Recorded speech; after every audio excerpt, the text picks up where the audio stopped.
En los Andes y en la Amazonía, desde siempre, los pueblos andinos vienen conversando con el clima y con todo lo que les rodea. En los 10.000 años de actividad agrícola, han vivenciado cambios climáticos de larga duración, con una ciclicidad irregular, debido a la bajada o subida de la línea de las nieves de los glaciares andinos. Tanto en los periodos de calentamiento como de enfriamiento global, los pueblos andino-amazónicos han producido diversidad de alimentos en base a su exuberante agrobiodiversidad criada por miles de años. No es poco contar con 3.500 variedades de papas nativas cultivadas y 1.600 accesiones de maíz agrupadas en más de 50 razas. Es importante tener en cuenta que durante esos tiempos se desarrollaron saberes de crianza, tales como señas o indicadores del clima y la fertilidad del suelo, secretos que Occidente moderno considera como creencias o supersticiones, y prácticas de cultivo de la diversidad de plantas y animales, de los suelos y del agua, que les permitieron tener suficiencia alimentaria aún en esas difíciles circunstancias. Los andino-amazónicos, por miles de años, comen diversidad y variabilidad de cultivos que provienen de sus chacras y del monte. Estas estrategias de señas, secretos y prácticas de crianza todavía se observan en la vida andina actual, como herencia de esta tradición cultural de adaptaciones y diálogos con la naturaleza, y son, junto con otras técnicas y saberes incorporados, la base de una sabiduría que permite resolver los agudos desajustes ecológicos propios de la crisis climática que vivimos y hacer posible la vida agrícola y social actual. Estudios realizados por expertos en cambio climático indican que el Perú es uno de los 3 países de mayor vulnerabilidad ante esta crisis, que está causando el aumento de la frecuencia, intensidad y duración de las variaciones extremas del clima, que se manifiestan con la presencia de sequías, heladas, granizadas y exceso de lluvias. En los Andes, los efectos de la crisis climática se manifiestan con la desaparición extremadamente rápida de los glaciares del macizo andino. En los últimos 5 años, se ha perdido el 22% de la superficie de los glaciares peruanos.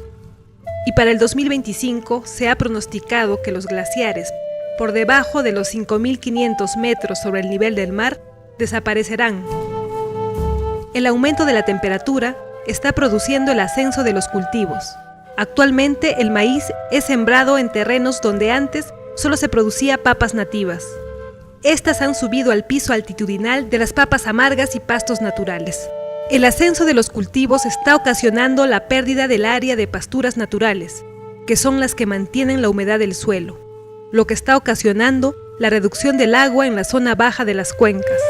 También la reducción del número de cabezas de ganado por familia y la pérdida gradual de la fauna y flora silvestre. En la visión andino-amazónica, este cambio en el clima es debido a la pérdida de respeto de los humanos hacia la naturaleza. En muchos lugares ha perdido su carácter sagrado y solo es vista como un recurso. Se ha perdido el respeto a las deidades andino-amazónicas. Ya no se realizan rituales en su lugar y en su momento. Se ha perdido el respeto entre humanos. Es momento de reflexionar sobre la manera como la cultura andino-amazónica puede contribuir a implementar alternativas desde su propia cosmovisión.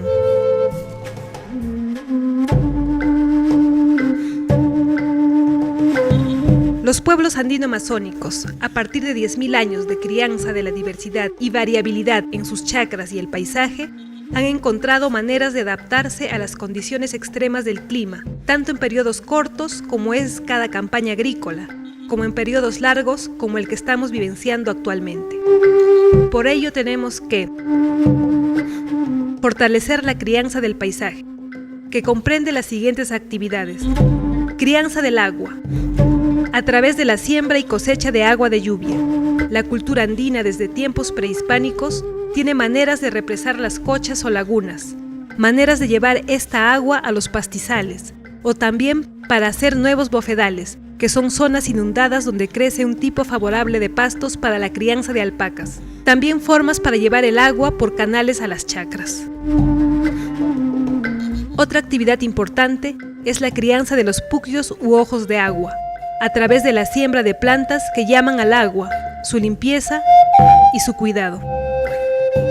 Crianza de los montes y praderas naturales. Debemos recobrar y preservar la diversidad de los montes y praderas naturales, pues ellos retienen y almacenan agua, mediante la reforestación con especies nativas propias de la zona, criadas en mezcla de árboles, arbustos y hierbas. Crianza de los ceros tutelares. Debemos recuperar el ánimo y la apariencia de los apus, achachilas, taitahuamanis o jircas, adornándolos con saihuas, reconstruyendo las zapachetas y centros rituales hoy conocidos como restos arqueológicos, pues ellos nos acompañan y ayudan en la crianza de la diversidad. Incrementar la diversidad y variabilidad de las plantas de cultivo y sus parientes silvestres comprende: crianza de las chacras. La cultura andina ha desarrollado múltiples prácticas de crianza de la chacra, tales como la construcción de andenes, cercos, jochas y guaruguarus. También numerosas señas, que pueden ser astros, plantas y animales, que nos indican cómo se presentará el año para el cultivo de la diversidad de plantas y la crianza de animales. Crianza de las semillas. Implica sembrar la diversidad y variabilidad de las semillas nativas, que a través de un largo proceso de miles de años se han adaptado al entorno natural y cultural andino-amazónico, sobre todo a las variaciones extremas del diverso, variable y denso clima andino, lo cual implica también cultivarlas con los saberes de crianza y rituales propios de las culturas que siempre las conservaron. Estos saberes incluyen la siembra en mezcla de especies y variedades dentro de una misma chacra. Además, la siembra de estas asociaciones de mezclas en varias chacras situadas en diversos lugares y en diferentes épocas de siembra. Con toda esta estrategia se asegura la obtención de cosechas. También es importante restablecer los caminos de las semillas, que son los espacios donde los campesinos, mediante el intercambio o trueque, consiguen la diversidad de sus semillas. Además, también regeneran la sabiduría que ha hecho posible su conservación. Crianza de los parientes silvestres, culturales y plantas medicinales. Implica incrementar la diversidad de parientes silvestres. No hay que olvidar que estas plantas crecen espontáneamente en lugares donde tienen que soportar sequías o excesos de precipitación, granizo o helada, y a pesar de todo eso sobreviven. Son fuente de valiosos genes, que determinan las características que las hacen resistentes a los cambios extremos del clima, y también son poseedoras de principios activos para prevenir y curar enfermedades. Además, los parientes silvestres pueden ser usados como alimento. Vigorizar la crianza de la diversidad de los animales domésticos y sus parientes culturales comprende: crianza de la diversidad de animales domésticos. Implica recuperar la diversidad y prácticas de crianza de las llamas y alpacas, como también de los vacunos y ovinos. Estos saberes permiten complementar y armonizar la crianza de las chacras con la crianza de los animales, ya que de esta forma se obtiene guano para abonar las chacras y fuerza de trabajo para el traslado de las semillas a los lugares de almacenamiento y viceversa. También proporcionan lana para la fabricación de tejidos. Crianza de las pasturas naturales.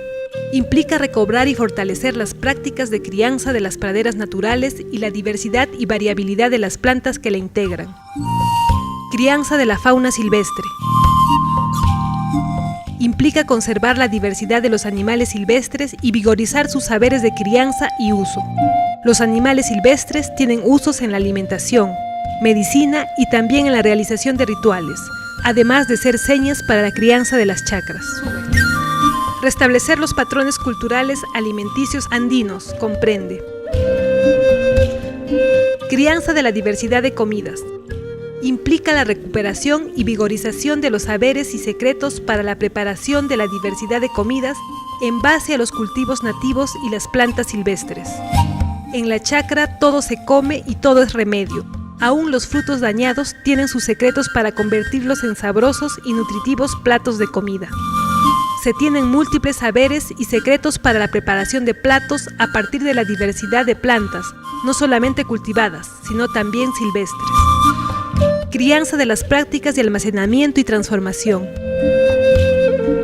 Implica recobrar y fortalecer la gran diversidad de saberes para transformar y almacenar los productos de la chacra por periodos prolongados de tiempo. Tenemos diferentes saberes para guardar las semillas y transformarlas en productos no perecederos, como es el caso del chuño, tunta, moraya, caya, chochoca, entre otros. Todo con el afán de tener comida disponible por más que los climas sean adversos. Crianza de los utensilios de cocina. Implica rescatar la diversidad de utensilios tradicionales, tales como platos de cerámica, mates, cucharas de palo, ollas de barro y batanes para la preparación de comida sana, nutritiva y sabrosa. Todas estas crianzas no serían posibles si es que no se vigoriza la organicidad comunal. Implica recuperar el respeto a las autoridades tradicionales, tales como los varas, maranis, jilacatas, alguaciles y regidores, que son las que cuidan las chacras y el paisaje. A estas autoridades la comunidad las elige cada año entre los campesinos que tienen cualidades para criar la chacra, convirtiéndose en padres de la comunidad. Cuando se presenta una helada o una fuerte granizada, ellos son los que convocan a toda la comunidad para hacer un ritual y volverse a armonizar con la naturaleza.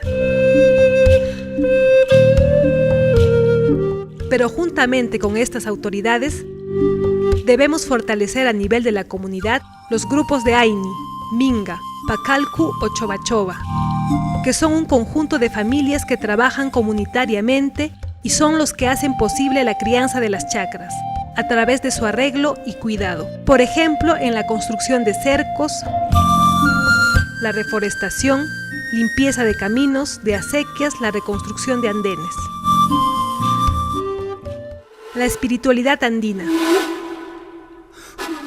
significa recuperar el respeto a la naturaleza, que es la base de todo.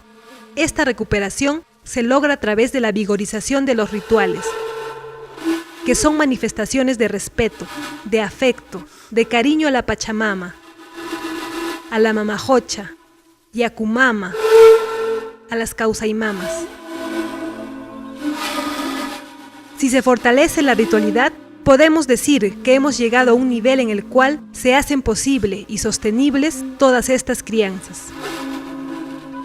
En los Andes, sin los rituales que se realizan continuamente durante el cultivo de las chacras y la crianza del ganado, no habría conservación de la gran diversidad y variabilidad de plantas nativas y sus parientes silvestres y culturales. Pasantías. Debemos volver a recorrer los caminos de las semillas y sus saberes de crianza, a través de la peregrinación a los centros ceremoniales prehispánicos, parajes de alta sacralidad y fiestas, que es donde se regenera, intercambia y comparte diversidad.